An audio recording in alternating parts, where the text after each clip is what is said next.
Assalamualaikum warahmatullahi wabarakatuh. Perkenalkan diri saya Khairun Nahdi, calon guru penggerak angkatan 9 Kota Tanjung Pinang, Provinsi Kepulauan Riau. Pada kesempatan ini saya ingin menjelaskan tugas modul 1.1A8 koneksi antar materi, kesimpulan dan refleksi pemikiran Ki Hajar Dewantara.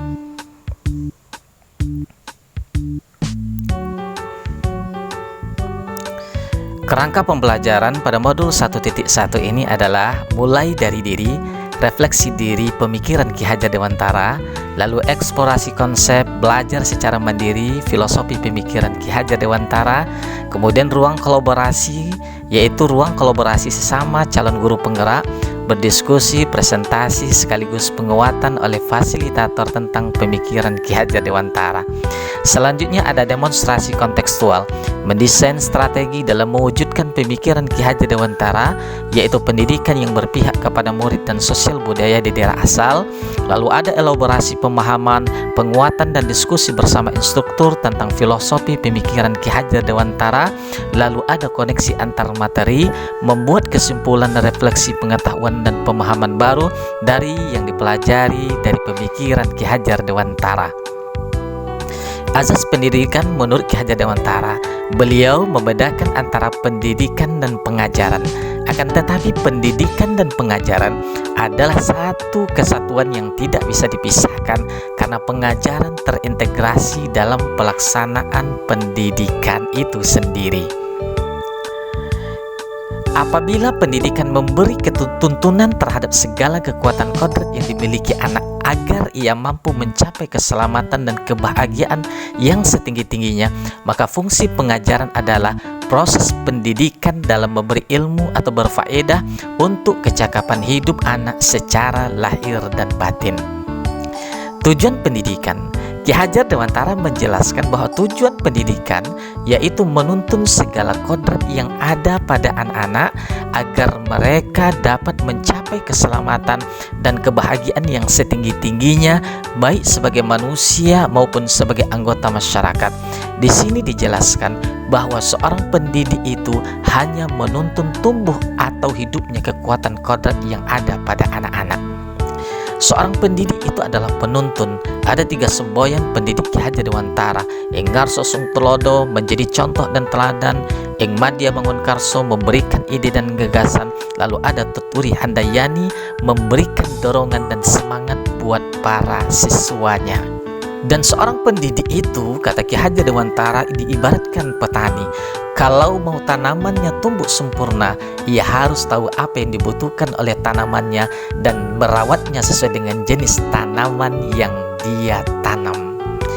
Seorang pendidik itu adalah pamong, mendampingi dan memberikan arahan serta dukungan kepada siswa untuk mengeksplor segala kompetensi yang mereka punya.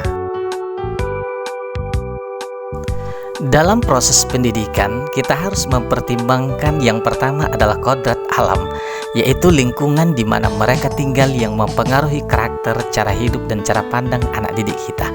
Yang kedua adalah kodrat zaman. Pendidikan yang kita berikan harus bisa menjawab tantangan dan perkembangan zaman. Ki Hajar Dewantara menyampaikan, pendidikan yang menuntun tidak hanya terkait masalah pengetahuan dan kompetensi anak didik kita, akan tetapi juga menuntun budi pekerti mereka, yakni adalah cipta, rasa, karsa, dan raga.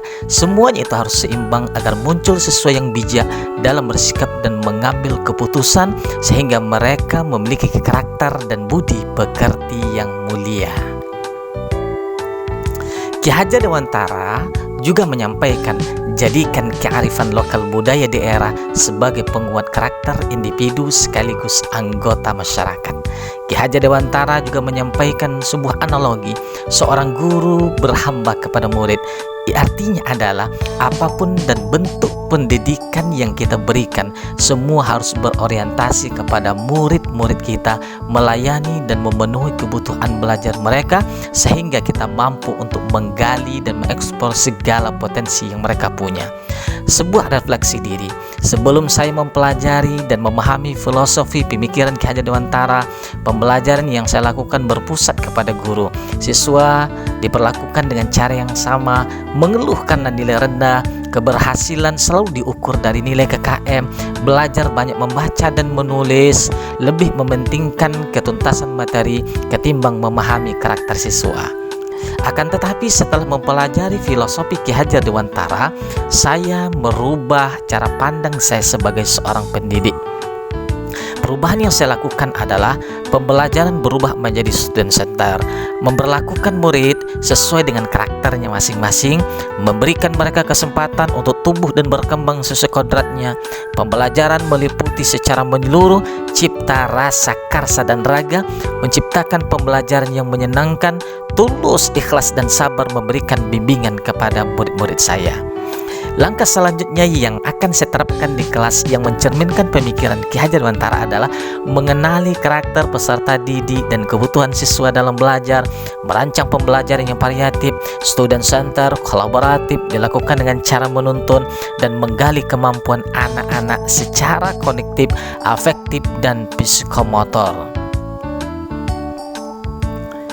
Langkah selanjutnya yang akan saya lakukan adalah berusaha mengenalkan kearifan lokal budaya daerah kepada siswa sebagai sumber belajar dan penguatan karakter mereka, seperti mengenalkan Gurindam 12 Gubaan Ali Haji, salah seorang pahlawan Kepulauan Riau, dan mengenalkan permainan rakyat dan permainan lain dan sebagainya. Harapan kedepannya tentunya adalah semoga saya mampu mengaplikasikan filosofi Ki Hajar Dewantara dan menciptakan kemerdekaan belajar yang berorientasi kepada murid-murid saya.